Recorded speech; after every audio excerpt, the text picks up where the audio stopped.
Hello students, now we will start our next topic number second of second lesson.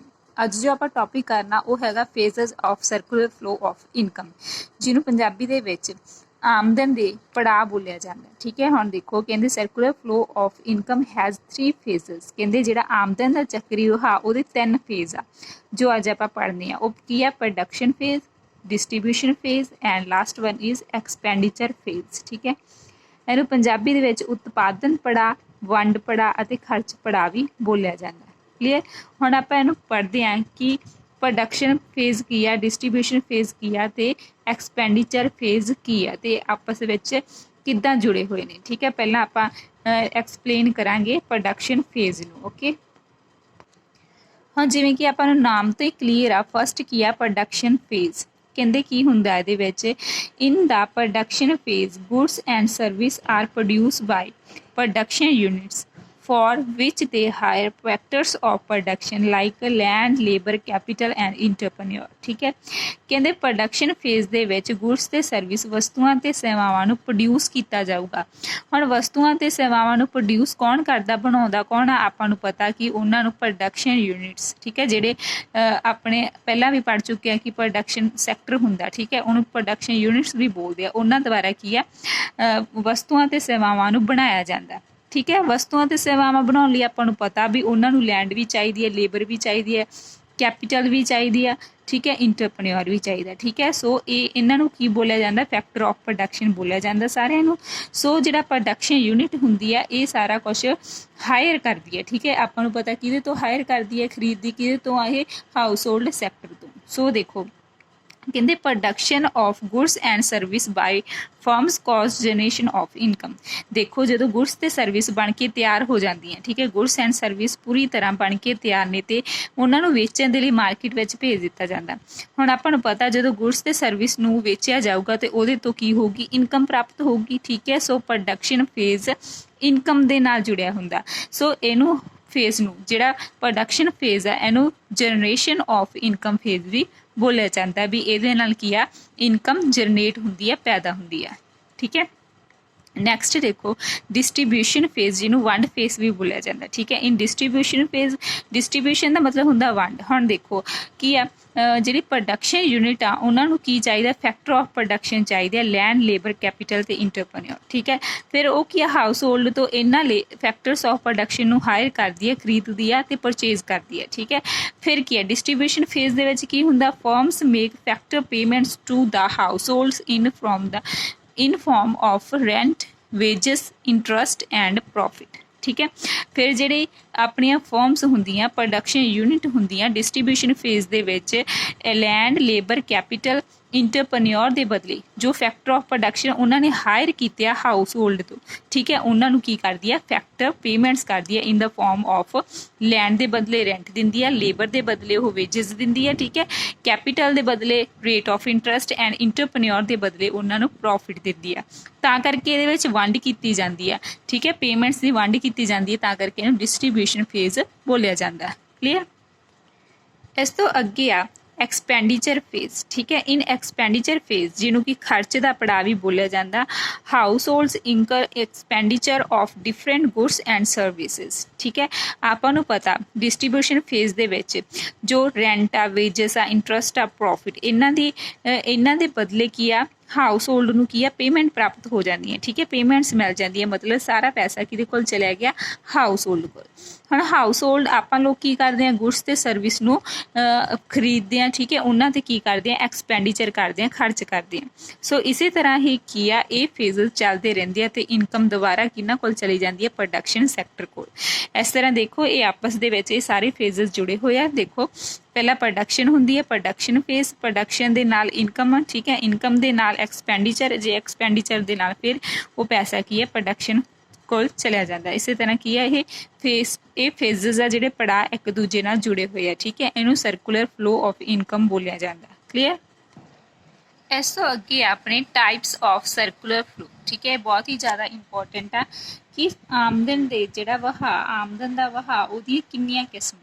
ਦੇਖੋ ਕਹਿੰਦੇ economics refer this circular flow into two ways. ठीक है, कहते ਜਿਹੜੇ economics ਆ ਅਰਥਸ਼ਾਸਤਰੀ ਆ ਉਹਨਾਂ ਨੇ ਸਰਕੂਲਰ ਫਲੋ ਦੇ ਦੋ ਰਾਸਤੇ ਦਿੱਤੇ ਆ, ਉਹਨਾਂ ਨੇ ਦੋ ਟਾਈਪਸ ਦਿੱਤੀਆਂ ਸਰਕੂਲਰ ਫਲੋ ਦੀਆਂ। ਫਸਟ ਹੈਗੀ ਆ ਮਨੀ ਫਲੋ, ਸੈਕਿੰਡ ਹੈਗੀ ਆ ਰੀਅਲ ਫਲੋ। ਠੀਕ ਹੈ, ਜਿਹਨੂੰ ਪੰਜਾਬੀ ਦੇ ਵਿੱਚ ਮਨੀ ਫਲੋ ਨੂੰ ਮੌਦਰਿਕ ਵਹਾਅ ਤੇ ਰੀਅਲ ਫਲੋ ਨੂੰ ਅਸਲ ਵਹਾਅ ਬੋਲਿਆ ਜਾਂਦਾ। ਠੀਕ ਹੈ, ਸਭ ਤੋਂ ਪਹਿਲਾਂ ਆਪਾਂ ਡਿਸਕਸ ਕਰਾਂਗੇ ਕਿ ਰੀਅਲ ਫਲੋ ਕੀ ਹੁੰਦਾ। ਰੀਅਲ ਫਲੋ ਨੂੰ ਕੀ ਬੋਲਦੇ ਆ? ਅਸਲ ਵਹਾਅ। Real flow of income refers to the flow of goods and service between the household and production sector। ਦੇਖੋ ਕਹਿੰਦੇ ਰੀਅਲ ਫਲੋ ਦੇ ਵਿੱਚ ਦੋ ਸੈਕਟਰ ਹੁੰਦੇ ਆ, ਇੱਕ ਹਾਊਸਹੋਲਡ ਸੈਕਟਰ ਤੇ ਇੱਕ ਪ੍ਰੋਡਕਸ਼ਨ ਸੈਕਟਰ। ਠੀਕ ਹੈ, ਹਮੇਸ਼ਾ ਕੀ ਹੈ ਦੋ ਸੈਕਟਰ ਹੁੰਦੇ ਆ, ਹਾਊਸਹੋਲਡ ਜਿਹਨੂੰ ਕਿ ਘਰੇਲੂ ਸੈਕਟਰ ਵੀ ਬੋਲਿਆ ਜਾਂਦਾ, ਘਰੇਲੂ ਖੇਤਰ ਵੀ ਬੋਲਿਆ ਜਾਂਦਾ। ਸੈਕਿੰਡ ਹੈਗਾ ਪ੍ਰੋਡਕਸ਼ਨ ਸੈਕਟਰ ਜਿਹਨੂੰ ਕਿ ਉਤਪਾਦਨ ਖੇਤਰ ਬੋਲਿਆ ਜਾਂਦਾ। ਠੀਕ ਹੈ, ਰੀਅਲ ਫਲੋ ਦੇ ਵਿੱਚ ਤੁਸੀਂ ਯਾਦ ਕੀ ਰੱਖਣਾ ਕਿ ਮਨੀ ਨੂੰ ਇਨਕਲੂਡ ਨਹੀਂ ਕੀਤਾ ਜਾਂਦਾ। ਠੀਕ ਹੈ, ਰੀਅਲ ਫਲੋ ਦੇ ਵਿੱਚ ਮਨੀ ਦੀ ਗੱਲ, ਪੈਸੇ ਦੀ ਗੱਲ ਨਹੀਂ ਕੀਤੀ ਜਾਂਦੀ। ਇਹਦੇ ਵਿੱਚ ਜਿਹੜਾ ਵੀ ਫਲੋ ਹੁੰਦਾ ਓਨਲੀ ਉਹ ਗੁਡਸ ਐਂਡ ਸਰਵਿਸ ਦਾ ਹੁੰਦਾ, ਨਾਟ ਆਫ ਮਨੀ। ਠੀਕ ਹੈ, ਤਾਂ ਕਰਕੇ ਕਹਿੰਦੇ ਜਿਹੜਾ ਰੀਅਲ ਫਲੋ ਨੂੰ ਕੀ ਬੋਲਿਆ ਜਾਂਦਾ? ਪ੍ਰੋਡਕਟ ਫਲੋ ਤੇ ਫਿਜ਼ੀਕਲ ਫਲੋ ਵੀ ਬੋਲਿਆ ਜਾਂਦਾ। ਠੀਕ ਹੈ, ਅੱਗੇ ਆਪਾਂ ਇਹਦੀ ਡਾਇਗਰਾਮ ਡਿਸਕਸ ਕਰਦੇ ਹਾਂ। ਦੇਖੋ ਇੱਕ ਸਾਈਡ ਤੇ ਹੈਗਾ ਹਾਊਸਹੋਲਡ ਸੈਕਟਰ, ਦੂਜੀ ਸਾਈਡ ਤੇ ਹੈਗਾ ਪ੍ਰੋਡਕਸ਼ਨ ਸੈਕਟਰ। ਠੀਕ ਹੈ, ਉਤਪਾਦਨ ਖੇਤਰ ਤੇ ਘਰੇਲੂ ਖੇਤਰ। ਠੀਕ ਹੈ, ਹੁਣ ਆਪਾਂ ਨੂੰ ਪਤਾ ਵੀ ਘਰੇਲੂ ਖੇਤਰ ਆਪਾਂ ਪਹਿਲਾਂ ਪੜ੍ਹਿਆ ਸੀ ਕਿ ਲੈਂਡ, ਲੇਬਰ, ਕੈਪੀਟਲ ਐਂਡ ਇੰਟਰਪ੍ਰੈਨਿਓਰ ਦਾ ਕੀ ਹੁੰਦਾ? ਓਨਰ ਹੁੰਦਾ, ਮਾਲਿਕ ਹੁੰਦਾ। ਠੀਕ ਹੈ, ਇਹਨਾਂ ਸਾਰਿਆਂ ਨੂੰ ਫੈਕਟਰ ਸਰਵਿਸਿਜ਼ ਬੋਲਿਆ ਜਾਂਦਾ। ਠੀਕ ਹੈ, ਹੁਣ ਦੇਖੋ ਪਹਿਲਾਂ ਕੀ ਆ ਆਪਣੇ ਕੋਲ? ਕੀ ਆ? ਲੇਬਰ ਆ, ਲੈਂਡ ਆ, ਠੀਕ ਹੈ, ਕੈਪੀਟਲ ਆ, ਇੰਟਰਪ੍ਰੈਨਿਓਰ ਆ। ਠੀਕ ਹੈ, ਫੈਕਟਰ ਸਰਵਿਸ ਹੁੰਦੀਆਂ। ਪਹਿਲਾਂ ਕੀ ਹੋਊਗਾ ਕਿ ਘਰੇਲੂ ਖੇਤਰ ਆ ਜਿਹੜਾ ਉਤਪਾਦਨ ਖੇਤਰ ਨੂੰ ਇਹ ਸਾਰੇ ਕੀ ਆ? ਫੈਕਟਰ ਸਰਵਿਸ ਦੇ ਦਊਗਾ। ਠੀਕ ਹੈ, ਜਦੋਂ ਇਹਨਾਂ ਕੋਲ ਲੈਂਡ, ਲੇਬਰ, ਕੈਪੀਟਲ ਸਾਰਾ ਕੁਝ ਚਲਿਆ ਗਿਆ ਤਾਂ ਉਹ ਕੀ ਹੈ? ਪ੍ਰੋਡਕਸ਼ਨ ਸੈਕਟਰ ਦਾ ਕੀ ਕੰਮ ਹੁੰਦਾ? ਵਸਤੂਆਂ ਤੇ ਸੇਵਾਵਾਂ ਨੂੰ ਪ੍ਰੋਡਿਊਸ ਕਰਨਾ, ਉਹਨਾਂ ਦਾ ਉਤਪਾਦਨ ਕਰਨਾ। ਸੋ ਇਹਨਾਂ ਦੀ ਮਦਦ ਦੇ ਨਾਲ ਉਤਪਾਦਨ ਖੇਤਰ ਕੀ ਆ? ਗੁਡਸ ਐਂਡ ਸਰਵਿਸ ਦਾ ਫਲੋ ਕਰੂਗਾ ਘਰੇਲੂ ਖੇਤਰ ਨੂੰ। ਕਲੀਅਰ? ਕਹਿੰਦੇ ਪਹਿਲਾਂ ਕੀ ਹੋਊਗਾ? ਘਰੇਲੂ ਖੇਤਰ ਉਤਪਾਦਨ ਖੇਤਰ ਨੂੰ ਫੈਕਟਰ ਸਰਵਿਸ ਦੇਊਗਾ। ਠੀਕ ਹੈ, ਜਿੱਦਾਂ ਕਿ ਲੈਂਡ, ਲੇਬਰ, ਕੈਪੀਟਲ। ਸੋ ਫਿਰ ਜਿਹੜਾ ਪ੍ਰੋਡਕਸ਼ਨ ਸੈਕਟਰ ਆ ਉਹ ਹਾਊਸਹੋਲਡ ਨੂੰ ਗੁਡਸ ਐਂਡ ਸਰਵਿਸ ਪ੍ਰੋਡਿਊਸ ਕਰਕੇ ਦੇਊਗਾ। ਠੀਕ ਹੈ, ਫਲੋ ਕਰੂਗਾ ਇਹਨਾਂ ਦਾ ਗੁਡਸ ਐਂਡ ਸਰਵਿਸ ਦਾ। ਇਹਨੂੰ ਕੀ ਬੋਲਿਆ ਜਾਂਦਾ? ਰੀਅਲ ਫਲੋ ਬੋਲਿਆ ਜਾਂਦਾ, ਜਿਹਦੇ ਵਿੱਚ ਮਨੀ ਨੂੰ ਇਨਕਲੂਡ ਨਹੀਂ ਕੀਤਾ ਜਾਂਦਾ। ਕਲੀਅਰ? ਇਸ ਤੋਂ ਅੱਗੇ ਆ ਮਨੀ ਫਲੋ, ਜਿਹਨੂੰ ਕਿ ਮੌਦਰਿਕ ਵਹਾਅ ਵੀ ਬੋਲਿਆ ਜਾਂਦਾ। ਠੀਕ ਹੈ, ਇਹਦੇ ਵਿੱਚ ਕੀ ਆ? ਮਨੀ ਦੀ ਗੱਲ ਕੀਤੀ ਜਾਂਦੀ ਹੈ, ਤਾਂ ਕਰਕੇ ਇਹਨੂੰ ਮਨੀ ਫਲੋ ਬੋਲਿਆ ਜਾਂਦਾ। ਹੁਣ ਦੇਖੋ ਇਹਦੇ ਵਿੱਚ ਵੀ ਦੋ ਸੈਕਟਰ ਹੁੰਦੇ ਆ, ਇੱਕ ਹਾਊਸਹੋਲਡ ਸੈਕਟਰ ਤੇ ਇੱਕ ਪ੍ਰੋਡਕਸ਼ਨ ਸੈਕਟਰ। ਠੀਕ ਹੈ, ਇਹਦੇ ਵਿੱਚ ਕੀ ਆ? ਪੈਸੇ ਦੀ ਗੱਲ ਕੀਤੀ ਜਾਊਗੀ। ਹੁਣ ਦੇਖੋ ਜਿਹੜਾ ਪ੍ਰੋਡਕਸ਼ਨ ਸੈਕਟਰ ਆ ਹਾਊਸਹੋਲਡ ਸੈਕਟਰ ਤੋਂ ਆਪਾਂ ਕਿਹਾ ਸੀ ਕਿ ਫੈਕਟਰ ਸਰਵਿਸ ਹਾਇਰ ਕਰਦਾ। ਠੀਕ ਹੈ, ਸੋ ਪ੍ਰੋਡਕਸ਼ਨ ਸੈਕਟਰ ਨੂੰ ਉਹਨਾਂ ਫੈਕਟਰ ਸਰਵਿਸ ਦੇ ਬਦਲੇ ਫੈਕਟਰ ਪੇਮੈਂਟਸ ਕਰਨੀਆਂ ਪੈਂਦੀਆਂ in the form of rent, wages, interest and profit. So ਇਹ ਪੈਸੇ ਦੇ ਰੂਪ ਦੇ ਵਿੱਚ ਕੀ ਹੈ? ਫੈਕਟਰ ਪੇਮੈਂਟਸ ਕਰੂਗਾ household sector, production sector household sector ਨੂੰ। ਸੋ ਜੋ ਸਾਰਾ ਪੈਸਾ ਕੀ ਆ? ਹਾਊਸਹੋਲਡ ਕੋਲ ਚਲਾ ਗਿਆ। ਹੁਣ ਹਾਊਸਹੋਲਡ ਕੀ ਕਰਦੇ ਆ? ਆਪਾਂ ਲੋਕ ਕੀ ਕਰਦੇ ਆ? ਉਹੀ ਪੈਸੇ ਨੂੰ ਫਿਰ ਕੀ ਆ? ਐਕਸਪੈਂਡੀਚਰ ਕਰ ਦਿੰਦੇ ਆ, ਖਰਚ ਕਰ ਦਿੰਦੇ ਆ ਔਨ ਗੁਡਸ ਐਂਡ ਸਰਵਿਸ। ਠੀਕ ਹੈ, ਸੋ ਹਾਊਸਹੋਲਡ ਕੀ ਕਰੂਗਾ? Expenditure on goods and service. ਠੀਕ ਹੈ, ਵਸਤੂਆਂ ਅਤੇ ਸੇਵਾਵਾਂ ਤੇ ਕੀ ਕਰੂਗਾ? ਖਰਚ ਕਰੂਗਾ। ਕਲੀਅਰ? ਦੇਖੋ ਕਹਿੰਦੇ ਇਹਦੇ ਵਿੱਚ ਕੀ ਆ? ਮਨੀ ਇਨਕਲੂਡ ਆ, ਕਿਉਂਕਿ ਪੇਮੈਂਟਸ ਨੂੰ ਵੀ ਮਨੀ ਦੇ ਰੂਪ ਵਿੱਚ ਕੀਤਾ ਜਾਂਦਾ ਤੇ ਐਕਸਪੈਂਡੀਚਰ ਖਰਚ ਵੀ ਮਨੀ ਦੇ ਰੂਪ ਵਿੱਚ ਹੁੰਦਾ। ਸੋ ਕਹਿੰਦੇ ਇਹਨੂੰ ਹੋਰ ਵੀ ਕੀ ਕਿਹਾ ਜਾਂਦਾ? ਮਨੀ ਫਲੋ ਨੂੰ nominal flow and income flow ਵੀ ਬੋਲਿਆ ਜਾਂਦਾ। ਕਲੀਅਰ? ਇਸੇ ਤਰ੍ਹਾਂ ਆਪਣੇ ਇਹ ਦੋ flow money flow and real flow complete ਹੋ ਗਏ। ਇਸ ਤੋਂ ਅੱਗੇ ਕੀ ਆ? Difference between the money flow and the real flow. ਠੀਕ ਹੈ, ਇਧਰਲੀ ਸਾਈਡ ਤੇ ਮਨੀ ਫਲੋ ਲਿਆ ਗਿਆ, ਇਧਰਲੀ ਸਾਈਡ ਤੇ ਰੀਅਲ ਫਲੋ ਲਿਆ ਗਿਆ। ਠੀਕ ਹੈ, ਆਪਾਂ ਕੀ ਪੜ੍ਹਿਆ ਸੀ ਕਿ ਰੀਅਲ ਫਲੋ ਕੀ ਆ? ਕਹਿੰਦੇ real flow refers to flow of goods and services between firm and household। firm मतलब production sector ਤੇ household sector ਦੇ ਵਿੱਚ ਰੀਅਲ ਫਲੋ ਕੀ ਆ? ਗੁਡਸ ਐਂਡ ਸਰਵਿਸ ਦਾ ਫਲੋ। ਠੀਕ ਹੈ, ਤੇ ਮਨੀ ਫਲੋ ਕੀ ਆ? Money flow refers to flow of money between firms and household. ਠੀਕ ਹੈ, ਫਰਮਸ ਵੀ ਲਿਖ ਸਕਦੇ ਹਾਂ ਤੇ ਆਪਾਂ ਪ੍ਰੋਡਕਸ਼ਨ ਸੈਕਟਰ ਵੀ ਲਿਖ ਸਕਦੇ ਹਾਂ। ਕਹਿੰਦੇ ਮਨੀ ਫਲੋ ਕਿਹਦਾ ਫਲੋ ਆ? ਮਨੀ ਦਾ ਫਲੋ ਆ। ਠੀਕ ਹੈ, ਰੀਅਲ ਫਲੋ ਕਿਹਦਾ ਫਲੋ ਆ?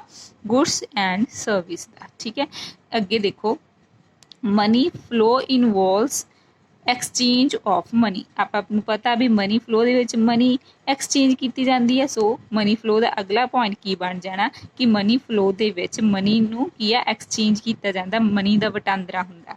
ਦੇਖੋ ਰੀਅਲ ਫਲੋ ਦੇ ਵਿੱਚ ਆਪਾਂ ਨੂੰ ਪਤਾ ਵੀ ਮਨੀ ਇਨਕਲੂਡ ਨਹੀਂ ਹੁੰਦੀ। ਸੋ ਇਹਦੇ ਵਿੱਚ ਜੋ ਫਲੋ ਇਨਵੋਲਵ ਹੁੰਦਾ ਐਕਸਚੇਂਜ ਹੁੰਦਾ ਦੇਖੋ ਉਹ ਗੁਡਸ ਤੇ ਸਰਵਿਸ ਦਾ ਹੁੰਦਾ। ਕਲੀਅਰ। ਹੁਣ ਇਸ ਤੋਂ ਅੱਗੇ ਦੇਖੋ ਕਹਿੰਦੇ in case of money flow there is no difficulty of exchange. ਕਹਿੰਦੇ ਮਨੀ ਫਲੋ ਦੇ ਵਿੱਚ ਮਨੀ ਇਨਕਲੂਡ ਹੁੰਦੀ ਆ। ਸੋ ਕਿਹਦਾ ਐਕਸਚੇਂਜ ਹੋਊਗਾ, ਪੈਸਿਆਂ ਦਾ, ਮੁਦਰਾ ਦਾ ਹੀ ਐਂਡ ਕਰੰਸੀ ਦਾ ਹੀ ਐਕਸਚੇਂਜ ਹੋਊਗਾ।